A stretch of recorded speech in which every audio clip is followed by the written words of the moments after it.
नमस्कार। बीएमसी चुनाव को लेकर नए और महत्वपूर्ण आंकड़े सामने आ चुके हैं। बीएमसी चुनाव में अगली सरकार किसकी बनने जा रही है, इसको लेकर ओपिनियन पोल के आंकड़े सामने आ चुके हैं। क्योंकि बीएमसी चुनाव को लेकर जो सी वोटर का आकलन सामने आ रहा है, उस आधार पर बीएमसी चुनाव को लेकर क्या महत्वपूर्ण आंकड़े हैं, कई बड़े सवाल और बीएमसी चुनाव को लेकर जो महत्वपूर्ण आंकड़े सामने आ रहे हैं। बीएमसी चुनाव को लेकर बात की जाए तो मुंबई शहर का वोटर की अगर बात की जाए तो यहाँ पर हिंदू करीब 60% करीब हैं और यहाँ पर मुस्लिम जो आबादी है करीब 25% के करीब है। तो ऐसे में मुंबई बीएमसी चुनाव को लेकर क्या गणित सामने आ रहा है। मुंबई बीएमसी चुनाव में इस बार गठबंधन में फूट हुई है। एनडीए की बात की जाए फिर महाविकास अघाड़ी, दोनों ही गठबंधनों में फूट हुई है। इस बार भारतीय जनता पार्टी और शिवसेना शिंदे गुट साथ लड़ रहे हैं। वही बात की जाए तो यहाँ पर जो है शिवसेना, उद्धव गुट, एमएनएस और एनसीपी साथ चुनाव लड़ रहे हैं। कांग्रेस अलग हो चुकी है। कांग्रेस इस बार वंचित बहुजन अघाड़ी के साथ चुनावी मैदान में है, जबकि अजीत पवार की पार्टी अकेले चुनावी मैदान में है। इस पर बीएमसी चुनाव को लेकर जो आंकड़े हैं वो किस तरफ है सारा करते नजर आ रहे हैं। बीएमसी चुनाव में 25 साल से शिवसेना का कब्जा रहा है, लेकिन शिवसेना क्या उद्धव गुट इस बार जीतेंगे या फिर एकनाथ शिंदे, इसको लेकर ओपिनियन पोल के आंकड़े भी सामने आ चुके हैं। क्योंकि बीएमसी चुनाव को लेकर भारतीय जनता पार्टी, एकनाथ शिंदे की पार्टी ने यहाँ पर जो है अपना घोषणा पत्र जारी किया है, कई बड़े ऐलान किए हैं और यहाँ पर बीएमसी चुनाव को लेकर यहाँ पर उद्धव ठाकरे, राज ठाकरे का भी बड़ा ऐलान है। तो बीएमसी चुनाव में चौंकाने वाले यहाँ पर आंकड़े सामने आ रहे हैं, जबकि अजीत पवार ने भी अपने घोषणा पत्र जारी किया है। लेकिन मुंबई बीएमसी चुनाव 2027 में सबसे बड़ी पार्टी शिवसेना थी, 84 सीटें, भारतीय जनता पार्टी को 82 सीटें मिली थी और कांग्रेस को 31 सीटें। ये बड़ा कारण है कि कांग्रेस इस बार अलग चुनावी मैदान में है और एनसीपी को 9 सीटें, एमएनएस को 7 सीटें, अन्य पार्टी को 14 सीटें मिली थी। लेकिन इस बार शिवसेना भी दो धड़ में टूटी हुई है और यहाँ पर एनडीए और महाविकास अघाड़ी भी गठबंधन में फूट हुई है। तो बीएमसी चुनाव का क्या महत्वपूर्ण आंकड़ा बन सकता है, इस पर सी वोटर ने अपने आंकड़े जारी किए हैं। शिवसेना, उद्धव गुट, एमएनएस के साथ आने से मराठी वोट क्या उनकी ओर झुकेंगे? जरूर झुकेंगे, ऐसा कहने वाले 51% है और सबसे ज्यादा आपको बता दें कि मराठी ही वोट है। और ऐसे में मराठा वोट अगर एमएनएस और राज ठाकरे यानी उद्धव गुट के साथ होता है तो यहाँ पर क्या आंकड़ा बन सकता है, इसके भी आंकड़े आपको दिखाएंगे। कुछ हद तक कहने वाले 10% हैं और ज्यादा नहीं 13%, बिल्कुल नहीं झुकेंगे ऐसे 12% हैं और पता नहीं ऐसे भी 12% आते हैं। यानी जो है उद्धव गुट और एमएनएस राज ठाकरे के पक्ष में 51% लोग का अनुमान सामने आ रहा है मराठी वोट को लेकर। जबकि महाराष्ट्र में नगर निकाय चुनाव से पहले जो गठबंधन टूटने पर क्या लोग कह रहे हैं, देखिए सिर्फ सत्ता के मतलब से गठबंधन बनते हैं, विचारधारा से नहीं। ऐसे 20% लोग हैं। संख्या की मजबूती भी 17% लोग ये मान रहे हैं, क्योंकि चुनाव से पहले गठबंधन बनते हैं। और यहाँ पर अगर बात करें बीएमसी चुनाव एक अलग तरीके से देखा जा रहा है।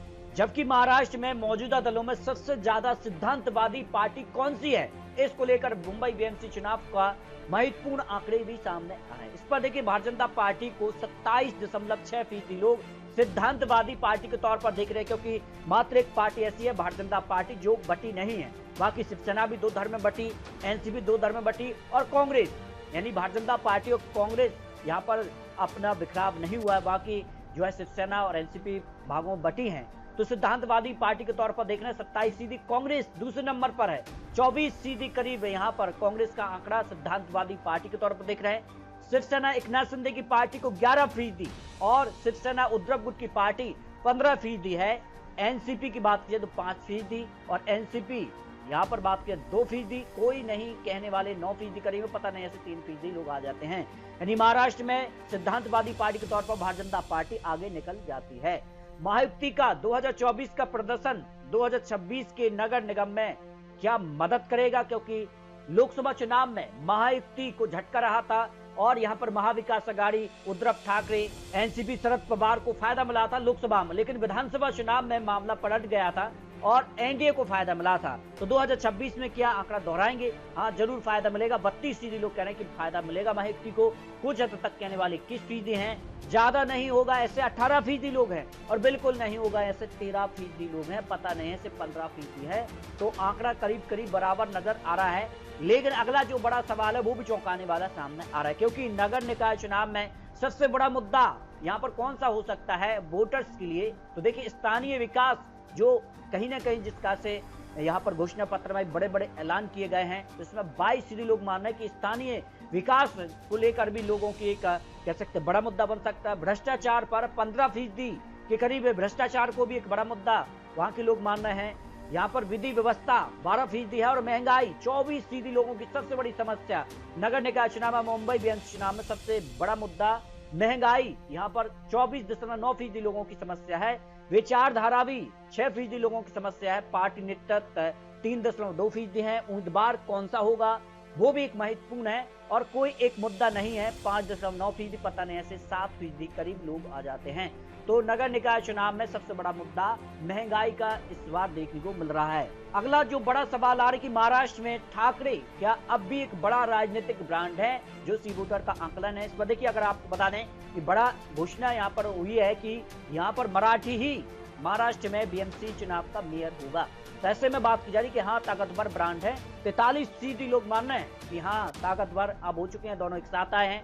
ठाकरे ब्रांड कमजोर हुआ है, इस पर 28% लोग भी मान रहे हैं, क्योंकि यहाँ पर एकनाथ शिंदे के अलग होने से कहीं ना कहीं शिवसेना जो है 2 भागों बटी, इससे कहीं ना कहीं कमजोरी भी मानी है। इस पर 28% लोग माने कि अब ब्रांड नहीं बचा है। 11% लोग हैं और पता नहीं, ऐसे 16.6% लोग इसको यहाँ पर पता नहीं, उनको इस बारे में कोई राय नहीं देते नजर आ रहे हैं। अगला बड़ा सवाल है कि महाराष्ट्र निकाय चुनाव में उम्मीदवार के निर्विरोध चुनाव पर क्या लोगों की प्रतिक्रिया सामने आ रही है। आपको बता दें कि बीएमसी चुनाव में कई सीटों पर निर्विरोध यहाँ पर चुनाव हुए हैं और एक नहीं बल्कि कई सीटों पर चुनाव हुए हैं। इसको लेकर सरकारी मशीनरी के दुरुपयोग का संदेश चिंता है। इस पर सबसे ज्यादा 44.7% लोग मान रहे हैं कि ये कह सकते मशीनरी का दुरुपयोग है, क्योंकि उस क्षेत्र की जनता अपने मत का प्रयोग करके यहाँ पर उसको जो उम्मीदवार है उसको अपने यहाँ पर कह सकते कि चुनाव से जीते, तो कहीं ना कहीं यहाँ पर जो है विकास को लेकर भी, लेकिन सरकारी मशीनरी का इस पर दुरुपयोग है। 44% लोग मान रहे हैं। राजनीति का हिस्सा है 21% लोग मान रहे हैं कि विपक्ष की नाकामी है 13% और पता नहीं ऐसे 20% है, क्योंकि जो उम्मीदवार यहाँ पर विपक्ष के थे या सत्ता पक्ष के, तो वहां पर एक ही उम्मीदवार बचा नाम वापसी के बाद, तो वहां निर्विरोध चुनाव हो चुके हैं। तो इस पर लोगों की सबसे ज्यादा 44% प्रतिक्रिया सामने आ रही है। ठाकरे ब्रांड का वाजिब वारिस किसे मानते हैं लोग, क्योंकि यहाँ पर देखिए, अगर असली शिवसेना ठाकरे की अगर यहाँ पर बात की जाए तो वारिस के तौर पर किसे लोग मानना है, क्योंकि उद्धव ठाकरे को 41% लोग उद्धव ठाकरे को ही यहाँ पर ठाकरे का वारिस मान रहे हैं। एकनाथ शिंदे की पार्टी को 27% लोग मान रहे हैं। राज ठाकरे की पार्टी को 10% लोग यहाँ पर वारिस के तौर पर देख रहे हैं। इनमें से कोई नहीं। 8.8% है। ब्रांड खत्म हो गया है 5.8% और पता नहीं ऐसे 6.3% लोग आ जाते हैं, जो मुंबई बीएमसी चुनाव को लेकर महत्वपूर्ण आंकड़े सामने आ रहे हैं। अब बीएमसी चुनाव को लेकर बात की जाए तो महिला वोट की बात की जाए, भारतीय जनता पार्टी को 50% और शिवसेना के लिए यहाँ पर बात की जाए तो 22%, कांग्रेस के लिए 15%, अन्य पार्टी को 13% वोट शेयर जा सकता है। मुस्लिम वोट बैंक की बात की जाए तो भारतीय जनता पार्टी प्लस एकनाथ शिंदे की पार्टी को 11%, जबकि शिवसेना एमएनएस को यहाँ पर 28% मुस्लिम वोट में मिल सकता है। कांग्रेस को 41%, अन्य पार्टी को 20% वोट शेयर जा सकता है।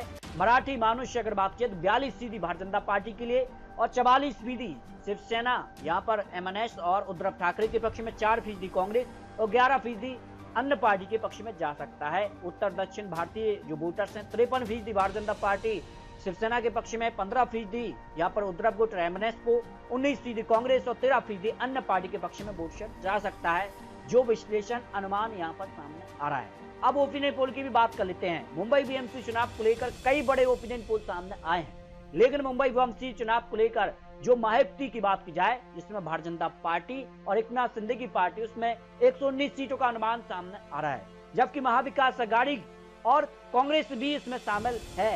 इस पर जो है 98 सीटें की संभावना है और अन्य पार्टी के पक्ष में 10 सीटें, जिसमें अजीत पवार की पार्टी, अजहरुद्दीन ओवैसी की पार्टी, आम आदमी पार्टी, समाजवादी पार्टी और अन्य पार्टी शामिल हो जाती हैं। तो बीएमसी चुनाव को लेकर जो अनुमान है उस आधार पर महायुति एनडीए का ही पलड़ा बीएमसी चुनाव में भारी नजर आ रहा है, लेकिन ये चुनावी आंकड़े, चुनावी अनुमान है। बीएमसी चुनाव को लेकर 15 जनवरी को वोटिंग और 16 जनवरी को नतीजे सामने आ जाएंगे। तो मुंबई बीएमसी चुनाव पर क्या कुछ महत्वपूर्ण आंकड़े बन सकते हैं? क्या भारतीय जनता पार्टी, एकनाथ शिंदे की पार्टी शिवसेना बीएमसी चुनाव में पूर्ण बहुमत सरकार बनाने जा रही है, या फिर उद्धव ठाकरे एमएनएस और यहाँ पर शरद पवार की पार्टी क्या यहाँ पर मुंबई बीएमसी चुनाव में सरकार बनाने जा रही है, या फिर कांग्रेस अलग चुनावी मैदान में, तो कांग्रेस क्या किसका वोट शेयर कम कर सकती, क्या वो बहुमत का आंकड़ा कांग्रेस के पक्ष में होगा? अगर दोनों ही दलों के पक्ष में कह सकते कि यहाँ पर उद्धव ठाकरे और एमएनएस और कांग्रेस क्या मिलकर चुनाव के बाद यहाँ पर सरकार बनाएंगे, अगर आंकड़े आ जाते हैं, ये भी काफी महत्वपूर्ण आंकड़े हो सकते हैं। फिर भी आपको बता दें, चुनावी आंकड़े चुनावी अनुमान है। आपको मुंबई बीएमसी चुनाव को लेकर क्या लगता है, अपने रख सकते हैं। मिलते हैं नए और लेटेस्ट आंकड़ों के साथ, तब तक जय हिंद, जय भारत।